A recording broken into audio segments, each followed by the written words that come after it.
আসসালামু আলাইকুম রহমতুল্লাহ। দর্শক বিন্দু, আপনারা জানেন রবিউল আওয়াল মাস এটা রসুলের জন্ম এবং মৃত্যু এই মাসে হয়েছিল। তা যারা রসুলের জন্মদিন ঈদুল মিলাদুল নবী পালন করতেছেন, শুধু তারাই না, সকলের উদ্দেশ্যে আমি একটা কথাই বলতে চাই, শুধু রসুলের জন্মদিন পালন করলেই হবে না, রসুলের মৃত্যু দিন উপলক্ষে আপনার একটু হলেও ব্যথা বেদনা পাওয়া উচিত। এবং দুটি চোখের এক ফোঁটা পানি অন্তত রসুলের হারানোর বেদনায়, অন্তত দুটি চোখের এক ফোঁটা পানি আপনি ফেলতে পারেন কিনা সেইটাই আগে দেখেন। খালি রসুলের জন্মদিন ঈদুল মিলাদুল নবী উপলক্ষে জিলাপি খাইলাম, আনন্দ ফুর্তি করলাম, রসুলের জন্মদিন পালন করলাম, মৃত্যুদিনকে ভুলে থাকেন না, আপনি রসুলের উম্মাহ।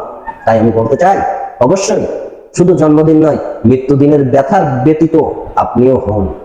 ভিডিওটি বেশি বেশি শেয়ার দিন এবং চ্যানেলটি সাবস্ক্রাইব করতে ভুলবেন না ইনশাআল্লাহ।